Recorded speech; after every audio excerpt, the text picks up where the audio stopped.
Hey everyone, welcome back to Corporate Decoder, the place where we decode your favorite companies, and today we're diving into HP Inc.'s latest report, and let's just say HP might be hitting the refresh button sooner than expected. Alright, so we're looking at HP's current report for August 27th, 2025. This document is basically a heads up to investors about what's going on with the company. Think of it like a quick status update, but for a massive corporation. The main event here is that HP Inc. dropped some news on August 27th, 2025 about how they did in their fiscal quarter that ended July 31st, 2025. This isn't a full deep dive like a quarterly or annual report you might see, but it highlights key financial information they're sharing right now. For those keeping track on the stock market, HP's common stock trades under the ticker HPQ on the New York Stock Exchange. That's the main stage where their company's performance is measured every single day. The juicy bit for us is really in item 2.02, which covers the company's results of operations and their financial condition. This is where they tell us how they've been doing financially. Now, they're being careful here. They say this information isn't considered official filings. This is a common way for companies to get their latest financial news out quickly without having to wait for the full, more detailed reports.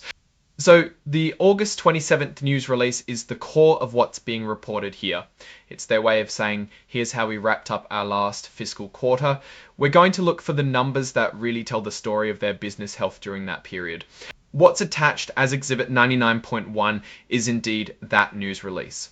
This is where we'll find the actual financial highlights. Companies often put their most important timely financial updates in these exhibits. And the person signing off on this report is Rick Hansen, who holds a pretty important role as SVP, Deputy General Counsel, Corporate and Corporate Secretary. This signature confirms that HP Inc. is officially acknowledging these filings and their contents. Now for the part everyone really cares about, the financials.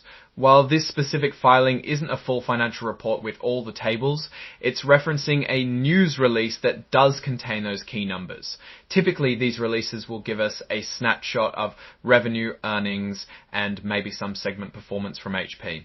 We're looking for how sales are going, if they're making money, and any surprises or significant changes from their previous performance. Think about HP's business. They're known for printers and personal computers.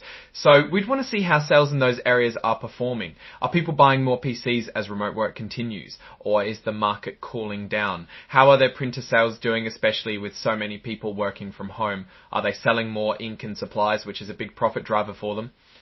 These are the kinds of questions their financial results will help answer. We also need to consider the competitive landscape. HP is up against giants like Dell, Lenovo, and Apple in PCs. And in printers, they have a long history. Any shifts in their financial performance need to be looked at in the context of what their competitors are doing. Are they gaining market share, or are they falling behind because of new products or aggressive pricing from rivals?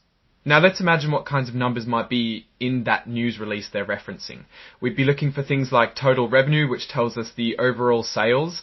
Then we'd look at earnings per share, or EPS, which is a key indicator of how much profit the company is making on each share of its stock.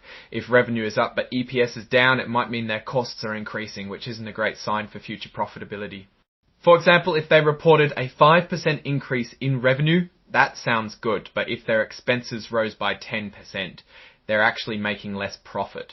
Companies are masters at putting a positive spin on numbers, so we always have to look beyond the headlines. If their printer supplies revenue is down significantly, that could be a major red flag because that's often where they make a lot of their profit. Similarly, if their PC sales are flat while their main competitors are showing growth, that suggests HP might be losing ground. We also want to see if they're managing their costs effectively. Are they able to control expenses as sales change? A company that can grow revenue while keeping its costs relatively stable or even decreasing them is a well-run company. This report, by referencing the news release, gives us a point-in-time look at that. Looking broadly at HP, they're in a mature market with considerable competition. Their strategy often involves innovation in their products and trying to capture more of the recurring revenue from supplies and services. This recent filing, by pointing to their latest quarterly results, will tell us if that strategy is playing out. If they're hitting their financial targets, it suggests they're executing well. If they're missing them, it might signal a need for a change in direction, perhaps more focus on cost cutting, new product development, or even strategic acquisitions. In conclusion, HP Inc.'s August 2025 filing, by referencing their latest earnings news, provides a current snapshot of their operational and financial standing. While specific numbers from the reference news release are key, the broader context of market competition and HP's business model helps us understand what these results truly mean. Are they capturing growth opportunities, managing costs effectively, and delivering value to shareholders?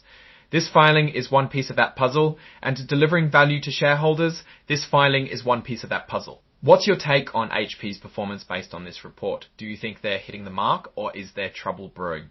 Let us know in the comments below. If you found this breakdown helpful, please give this video a thumbs up and subscribe for more in-depth corporate analysis. And don't forget to join our Discord community for more exclusive content and discussions. It's linked in the description. Thanks for watching, and we'll see you on the next Decode.